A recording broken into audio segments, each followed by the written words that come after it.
अस्सलाम वालेकुम, क्या हाल है आप लोगों का। उम्मीद करती हूँ ठीक ठाक होंगे, खैरियत से होंगे। आज जनाब बन रहा है कोफ्तों का कोरमा। माशाल्लाह माशाल्लाह, शक्ल देख के आपको नजर आ रहा होगा कि कितने शानदार मजे के कोफ्ते बने हैं। जायका भी इंतहाई लजीज और खुशबू भी बहुत शानदार। ना कोफ्ते टूटेंगे ना ही कोई और मसला होगा। तो आइए फिर शुरू करते हैं। जी जनाब, इसके लिए हमने क्या करना है, ये मैंने ले लिए हैं मसाले, जिनको मैं हल्का हल्का रोस्ट करूंगी और उसके बाद इनका पाउडर बना लूंगी। ये जनाब लिया है मैंने डाइस्ड कोकोनट है, आप स्लाइस भी कोकोनट के ले सकते हैं। ये 1 चम्मच लिया है मैंने। और ये जनाब भुने हुए काले चने जो होते हैं, ये वो हैं। ये मेरे पास स्पाइसी वाले पड़े हुए थे, मैंने वो ले लिए हैं खाने वाले। 1 चम्मच ये लिए हैं मैंने। और ये एक जावित्री का छोटा सा टुकड़ा है, ये लिया है। 3-4 मैंने लौंग के दाने लिए हैं। काली मिर्च के दाने लिए हैं 10 से 12। 3 छोटे टुकड़े मैंने लिए हैं दालचीनी के। 4 दाने मैंने साबित लाल मिर्च के लिए हैं। 5 से 6 दाने मैंने छोटी इलायची के लिए हैं। आधा चम्मच मैंने साबित धनिये का ले लिया है। आधा चम्मच मैंने सफेद जीरा का ले लिया है। और ये मैंने 5 से 6 दाने जो है काजू के ले लिए हैं। ये छोटा आधा चाय का चम्मच जो है मैंने सौंफ का ले लिया है। ये सारी चीजें मैं अब जो है भूनूंगी, ड्राई करूंगी।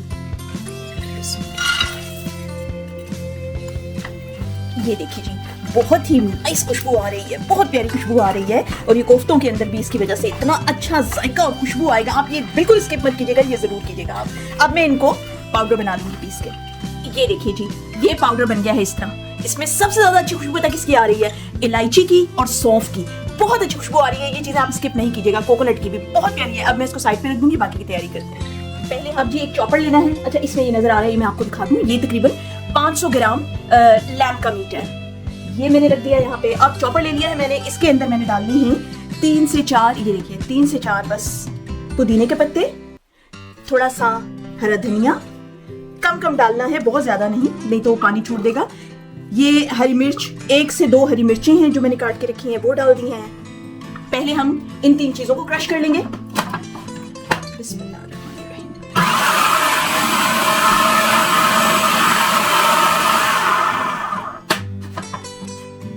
ये देखिए जी, ये क्रश हो गया है। अब इसके अंदर जो है बाकी चीजें हमारी डलेंगी। अब इसके अंदर मैं डाल दूंगी कीमा। अब इसके अंदर डालूंगी मैं ये जो पाउडर हमने बना के रखा था सारे सूखे मसालों का। 1 चम्मच भर के अदरक लहसुन का पेस्ट जाएगा। इसमें मैंने हल्दी भी पीस के डाली है, इसलिए ये आपको येलो लग रहा है। अब इसके अंदर जाएगा 1 चम्मच लाल मिर्च पाउडर, आधा चम्मच जीरा पाउडर, सफेद जीरा पाउडर, आधा चम्मच धनिया पाउडर, आधा चम्मच गरम मसाला पाउडर, आधे से थोड़ा सा ज्यादा, आधे चम्मच से थोड़ा सा ज्यादा मैंने इसमें नमक डाला है। आप अपनी टेस्ट के मुताबिक डालिए। अब इसमें डालेगी जनाब, ये मैंने प्याज ब्राउन की थी, प्याज ब्राउन करके इसमें डालूंगी। ये तकरीबन 1 कप है, ये डालेगी। इसमें तकरीबन 1.5 चम्मच डालूंगी मैं ऑयल का। ऑयल से ये जरा बड़े खस्ता किस्म के कोफ्ते बनते हैं, ये लाजमी आप डालिएगा।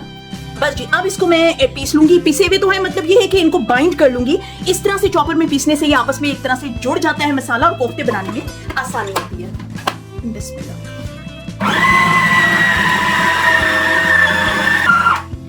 ये देखिए जी, ये बन गया है माशाल्लाह। ये देखिए जी, ये कितना अच्छा, देखिए ये बाइंड हो गया है। अब इसके कोफ्ते बनाने में बहुत आसानी होगी, तो अब इसके कोफ्ते बनाते हैं। ये देखिए जी, बड़ा ही शानदार ये बन गया है। अब मैं क्या करूंगी कि ऑब्वियसली ऐसी चीज करने के लिए हाथों में मैं स्प्रे करूंगी, और दोनों हाथों में अच्छी तरह ऑयल लगा के, तो अब इसके जो मैं है कोफ्ते बनाना शुरू करूंगी। आपके अपने ऊपर है कि कोफ्ते आप कितने बड़े बनाना चाहती हैं, बड़े या छोटे, जैसे भी। नॉर्मली क्या होता है, मैं चिकन के जो है ना कोफ्ते, वो थोड़े मीडियम साइज के या स्मॉल साइज के बनाती हूँ। लेकिन जो गोश्त के मैं कोफ्ते बनाती हूँ, वो जो है मैं थोड़े बड़े बनाती हूँ। ये देखिए, ये होता है चिकन का साइज जो मैं नॉर्मली बनाती हूँ, तो इसमें उतना ही मैं और बड़ा सा डालती हूँ।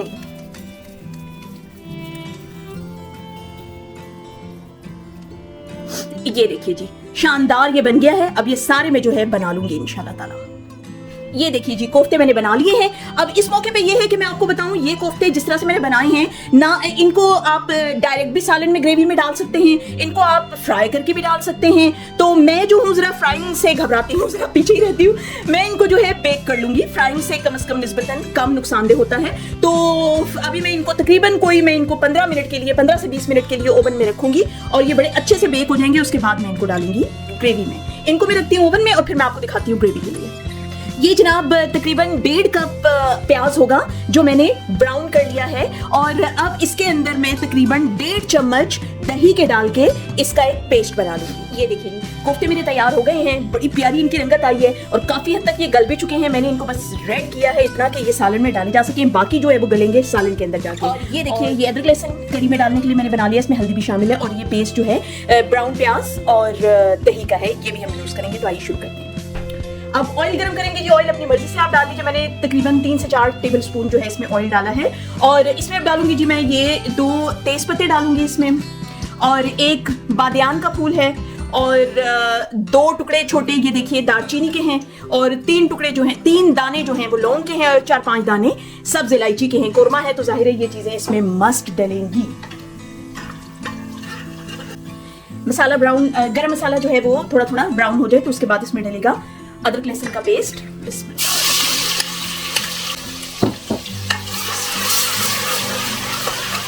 अदरक लहसुन और गरम मसाला अच्छी तरह से भुन जाए तो बस इसके बाद हम मसाले बाकी डालेंगे। 1 चम्मच जाएगा इसमें लाल मिर्च पाउडर, 1 चम्मच इसमें नमक, आप अपने जायके के मुताबिक डालें। 1 चम्मच इसमें डलेगा सफेद जीरा पाउडर, 1 चम्मच धनिया पाउडर। हल्दी वैसे मैंने शामिल की है अदरक लहसुन में, लेकिन ये उसके अलावा भी मैं थोड़ी सी आधे चम्मच से भी कम इसमें हल्दी डाल रही हूँ। आधा चम्मच इसमें डलेगा गरम मसाला पाउडर।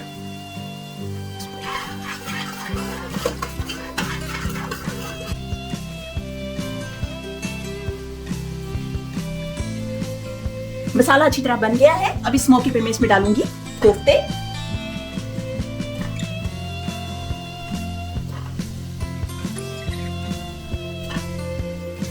बस 2 से 3 मिनट जो है मैं इन कोफ्तों को भूनूंगी इस मसाले के साथ। देखिए बिल्कुल भी नहीं टूट रहे कोफ्ते, जरा से भी नहीं टूट रहे, बहुत अच्छे बने हैं। इसी तरीके से आप अगर बनाएंगी तो डेफिनेटली जो है आपके, देखिए मैंने इसमें अंडा भी नहीं डाला और उसके बावजूद कोफ्ते मेरे नहीं टूट रहे। अगर मैं इनको कच्चा भी डाल देती ना बेक किए बगैर तब भी ये नहीं टूटते। हल्का सा इसमें मैं पानी डाल के बिल्कुल थोड़ा थोड़ा पानी डाल के इसको भूनूंगी 2 से 3 मिनट। अगर किसी वजह से आपके कोफ्ते ठीक नहीं बने, टूट रहे हैं, तो फिर आप उनमें चम्मच ना हिलाएं, आप ऐसे इनको हिला लें। इस तरह से हिलाते जाएं तो कोफ्ते हिल भी जाएंगे, टूटेंगे भी नहीं। बस जी इनको मैंने 2-3 मिनट के लिए भून लिया है। अब इस मौके पे मैं इसमें ये वाला मसाला ऐड करूंगी जो प्याज ब्राउन करके और उसमें दही डाल के मैंने पेस्ट बनाया था, ये जाएगा।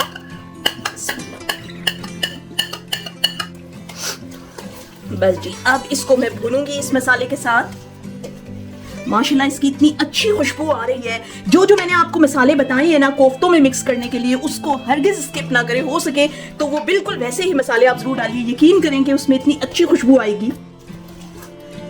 ये देखिए आप इसका मसाला देखें कैसा बना है।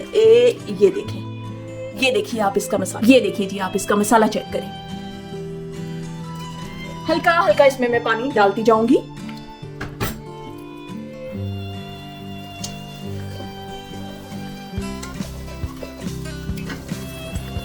अब इस मौके पे मैं इसको तकरीबन 2 से 3 मिनट के लिए हल्की आंच पे पकने के लिए रख दूंगी। 2 से 3 मिनट के बाद मैं आपको इसकी शक्ल दिखाती हूँ फिर इंशाल्लाह। बिस्मिल्लाह। जी जनाब ये देखिए बहुत ही अच्छी शक्ल निकल आई है सालन की, माशाल्लाह माशाल्लाह। ये देखिए बहुत ही अच्छा मसाला बन गया है। ग्रेवी में एक दफा आपको फिर इसकी दिखा देती हूँ। ये देखिए जी माशाल्लाह। आप ये देखिए सालन इसका ग्रेवी कितनी शानदार बनी है, दरदरी सी, बिल्कुल भी जो है ना ये आम सालन नहीं लग रहा, बिल्कुल सही कौरमे की ग्रेवी बनी है इसकी। अब इसमें मैंने क्या करना है कि इसमें मैंने इस वक्त तो आप लोग भी इसमें अगर ग्रेवी और शामिल करना चाहते हैं तो 1 से 1.5 गिलास इसमें पानी डाल लीजिए, या जितनी भी ग्रेवी आपको इसकी बनानी है। मुझे इसकी थोड़ी सी और ग्रेवी बनानी है, उसके लिए मुझे क्या करना है कि ये देखिए ये वो वाला पानी है जो मैं कभी स्टीम करती हूँ ना, चिकन स्टीम करती हूँ या विंग्स बनाती हूँ, निबलेट्स बनाती हूँ या चिकन रोस्टेड पूरा, तो उसका ना पानी ड्रेन होता है, वो मैं फेंकती नहीं हूँ और उसको मैं संभाल के रख लेती हूँ। जिस तरह मुख्तलिफ सालन बनाती हूँ तो उनमें यूज करती हूँ। तो इसमें से आधा जो है वो मैं इसमें डाल लूंगी। ये देखिए जी बड़ा ही शानदार। ये इसके अंदर जो है ना मैंने आपको पहले भी बताया था कि ये जो पानी निकलता है ना इसमें कोलेजन होता है और कोलेजन जो है वो हमारी स्किन के लिए बहुत ज़्यादा अच्छा होता है, तो मैं इसको कभी भी ज़ाया नहीं करती। अक्सर मैं जो सालन बनाती हूँ उनमें मैं इसको यूज़ कर लेती हूँ। देखिए ज़रा, अब इसका मज़ा भी दुबाला हो गया है, शक्ल भी कितनी प्यारी निकल आई है और ग्रेवी इसकी बहुत शानदार बन गई है। अब जनाब मैं क्या करूँगी, इसको 5 मिनट के लिए हल्की आंच पे रख दूंगी, ज़रा अच्छी तरह गल जाएंगे मज़ीद कोफ्ते, और सालन जो मसाला है वो अच्छी तरह एब्जॉर्ब हो जाएगा कोफ्तों के अंदर। बिस्मिल्लाहिर्रहमानिर्रहीम। ये देखिए जी, माशाल्लाह माशाल्लाह सालन जो है वो मेरा तैयार हो गया है। ये देखिए, मुझे इतनी ही ग्रेवी इसकी जो है वो चाहिए थी। ये देखें, इतना ही मुझे इसका सालन ग्रेवी चाहिए थी। आप अपनी मर्जी से इसकी ग्रेवी रख सकते हैं, और कोरमे की जो है वो ग्रेवी इतनी ही होती है। शादी में अक्सर आपने कोरमों में देखा होगा कि इतनी ही ग्रेवी होती है, थोड़ा सा जरा ऑयल उसमें ज्यादा होता है, जरा कोरमे की आपको पता है शान बन जाती है। बाद में बेशक मैं भी इस तरह करती हूँ कि ऑयल जो है मैं अगर ज्यादा किसी सालन में डालना पड़े तो बाद में मैं निकाल लेती हूँ। अब इस मौके पे जनाब, चूंकि ये शादी वाला कोरमा है तो इस वजह से जो है इसमें मैं डालूंगी 1 चम्मच केवड़ा वाटर, और ये जनाब जायफल है। जायफल को मैंने पीस के रखा हुआ है। ये तकरीबन 2 चुटकी जो है जायफल डाल रही हूँ, इससे ज्यादा नहीं डालेंगे, इससे सही खास खुशबू आएगी कोरमे की।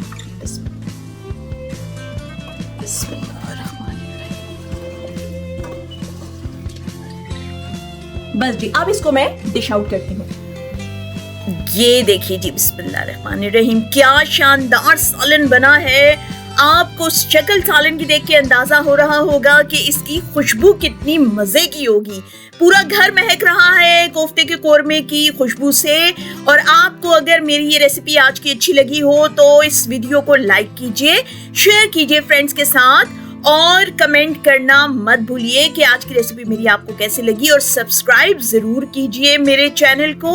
और नेक्स्ट वीडियो तक के लिए फिर मुझे इजाजत दीजिए। अल्लाह हाफिज।